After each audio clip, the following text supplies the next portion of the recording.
Hello student, कैसे हो सब। स्टूडेंट, मेरा नाम है गौरव कश्यप और एक बार फिर मैं आपके सामने कुछ इंपॉर्टेंट क्वेश्चनों को लेकर आया हूँ। स्टूडेंट, आज हम प्रतिबिंब किसे कहते हैं, प्रतिबिंब कितने प्रकार के होते हैं, वास्तविक प्रतिबिंब और आभासी प्रतिबिंब किसे कहते हैं, इसके बारे में विस्तार से पढ़ने वाले हैं। चलो स्टार्ट करते हैं। स्टूडेंट, सर्वप्रथम हम पढ़ेंगे प्रतिबिंब के बारे में, जिसे इंग्लिश में इमेज कहते हैं। ठीक है, अब इसकी डेफिनेशन के बारे में पढ़ेंगे। वस्तु के किसी बिंदु से चलने वाली प्रकाश किरणें परावर्तन या अपवर्तन के पश्चात जिस बिंदु पर मिलती हैं या मिलती हुई प्रतीत होती हैं, उस बिंदु को प्रथम बिंदु का प्रतिबिंब कहते हैं। जब किसी वस्तु को दर्पण के सामने रखा जाता है तो दर्पण में उसकी आकृति बन जाती है। दर्पण में बनी आकृति को ही वस्तु का प्रतिबिंब कहते हैं। ठीक है स्टूडेंट, यानी कि कहने का तात्पर्य यह है कि अगर हम किसी वस्तु को दर्पण के सामने रख दें तो दर्पण में उस वस्तु की एक आकृति दिखाई देगी, वही आकृति वस्तु का प्रतिबिंब कहलाती है।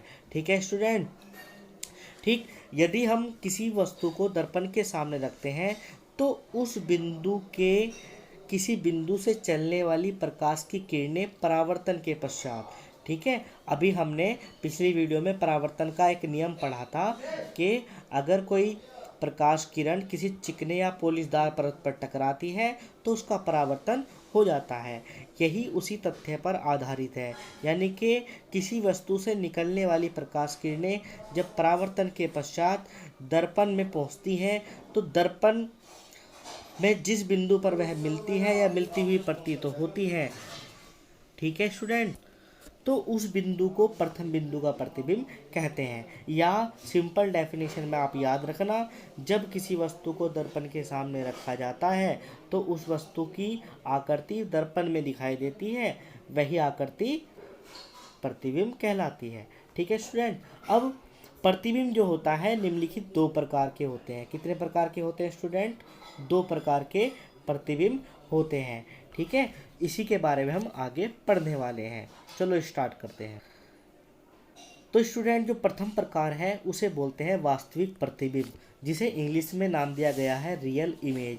ठीक, यानी कि जब किसी बिंदु वस्तु वाली प्रकाश किरणें परावर्तन के पश्चात किसी दूसरे बिंदु पर मिलती हैं तो इस दूसरे बिंदु पर बने प्रतिबिंब को उस वस्तु का वास्तविक प्रतिबिंब कहते हैं। इस प्रकार प्रतिबिंब को पर्दे पर देखा जा सकता है, यानी कि इस प्रकार का जो प्रतिबिंब होता है, वास्तविक प्रतिबिंब जो होते हैं वो हमेशा कहाँ पर होंगे? पर्दे पर दिखाई देंगे, यानी कि ये चलचित्र के रूप में होते हैं।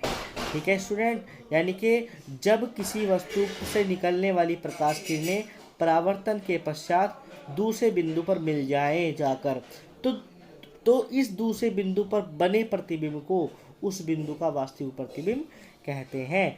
और इसे आप याद रखना, इस प्रकार के जो प्रतिबिंब होते हैं कहाँ पर देखे जाते हैं? पर्दे पर देखे जाते हैं, और ये चलचित्र के रूप में होते हैं। ठीक है, इसके बाद हम बात करते हैं पॉइंट नंबर 2 पर। इसका जो पॉइंट नंबर 2 है उसे बोलते हैं आभासी प्रतिबिंब, जिसे इंग्लिश में वर्चुअल इमेज कहा गया है।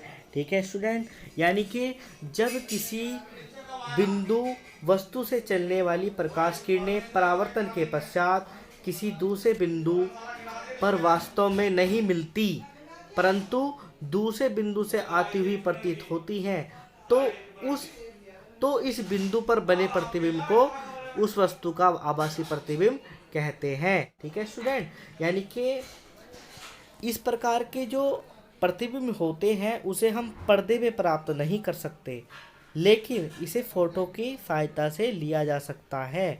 ठीक है, यानी कि जितने भी हमारे फोटो पर जो चित्र बने होते हैं वह आभासी प्रतिबिंब होते हैं, और जो पर्दे पर होते हैं, जो चलचित्र होते हैं, वह वास्तविक प्रतिबिंब कहलाते हैं। ठीक है स्टूडेंट, यानी कि जब किसी बिंदु वस्तु से चलने वाली प्रकाश किरणें परावर्तन के पश्चात किसी दूसरे बिंदु पर वास्तव में नहीं मिलती परंतु दूसरे बिंदु से आती हुई प्रतीत होती है, तो इस बिंदु पर बने प्रतिबिंब को उस बिंदु वस्तु का आभासी प्रतिबिंब कहते हैं।